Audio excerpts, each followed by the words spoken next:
আসসালামু আলাইকুম। আবার একটা ভিডিও নিয়ে হাজির হয়ে গেলাম।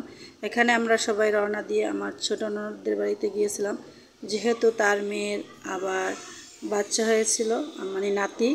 এই নাতি দেখতে গিয়েছিলাম, তা যাওয়ার পথে এরকম একটু ভিডিও করে নিলাম। আর যেহেতু আমরা ভিডিও করি, সেহেতু তো ভিডিও করতেই হবে, তাই যাওয়ার পথে একটু ভিডিও করলাম। কিন্তু এই ভিডিওটা ছিল গ্রামে যাওয়ার পরে দিন। গ্রামে এত নেটের সমস্যা ছিল যে ভিডিওগুলো দিতেই পারলাম না, এখন ঢাকায় এসে দিতে হচ্ছে। আর কার কার এরকম গ্রামে গেলে নেটের সমস্যা হয়? আমাদের ওখানে অনেক নেটের সমস্যা। যাই হোক, এই যে গাড়ি থেকে নেমে গেলাম, আর আমার ছোটো ছেলে তার কাকির সাথে যাচ্ছিল। এই যে দেখেন, তার কাকির সাথে মাশাল্লাহ থাকছিল, কান্নাকাটি করে নাই। সে এরকম নিয়ে হেঁটে যাচ্ছিল, কারণ আমরা ঢাকা থেকে যাওয়ার পরে বেশি হাঁটতে পারি না।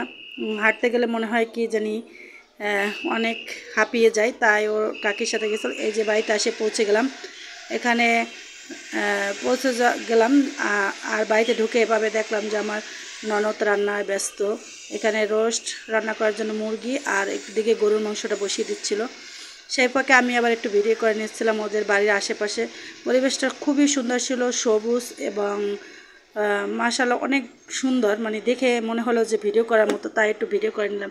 দেখেন এই যে পাশে আবার কাঁঠাল গাছে কি সুন্দর কাঁঠাল হয়েছে। তারপর এই খাওয়া দাওয়া সেরে এখানে আম পাড়ার জন্য চলে আসলাম। এই যে এখানে আবার একজনে আমাদের আম পেড়ে দিচ্ছিল। এই যে দেখেন গ্রামে কীভাবে আম পাড়ে, এই যে একটা বাঁশ দিয়ে, তারপরে এই যে বাড়ি দিয়ে দিয়ে তারপর আম পেড়ে দিচ্ছিল। আর আমার মানে ভাসুরের মেয়ে, ও আনছিল আমগুলো টোকাই টোকাই। এই যে দেখেন মাশাআল্লাহ আমগুলো অনেক বড় হয়েছিল।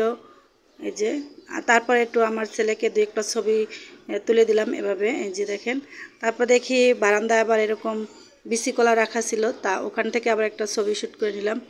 তারপর বাড়িতে ফিরে আসলাম। ফিরে এসে দেখি আমার মেজো ভাসুরের বাড়িতে এরকম সামনে ফুল ফুটে আছে, গোলাপ ফুল। আর এগুলো কিন্তু সত্যি গোলাপ, ওই যে গোলাপি কালার আর কি। এই যে মাশাআল্লাহ অনেক সুন্দর। এখানে আবার একটু ভিডিও করে নিলাম। এই যে দেখেন আশেপাশে, এদের আশেপাশে অনেক সবুজ আর সবুজ, মানে পুরো গাছগাছালি দিয়ে ভরা। এর জন্য মোবাইলে হয়তো নেটওয়ার্কে পায় না, তাই এভাবে একটু ঘুরে ঘুরে একটু ভিডিও করে নিলাম। এই যে দেখেন, মানে এত পরিমাণে গাছ, যে পরিমাণে গাছ, এর জন্য নেটওয়ার্কে আর কি পাচ্ছিল না। এই যে দেখেন, আর আরও অনেক ভিডিও করা ছিল ওখানে, নাস্তা ননদের বাড়িতে, কিন্তু ওগুলো এখন খুঁজে পাচ্ছি না, কারণ অনেক দিন হয়ে গেছে, হয়তো ডিলিট করে দিছি। তারপরে এই যে দেখেন এখানে একটু ভিডিও করার পরে আমার ছোটো ছেলেটা এখানে বসে খেলছিল। এই যে সে এখানে বসে একটু খেলাধুলা করে, তারপরে এই যে ওইখানে একা একাই খেলছিল ওর কাকাতো বোনের সাথে। সবাই ভালো থাকবেন, আল্লাহ হাফেজ।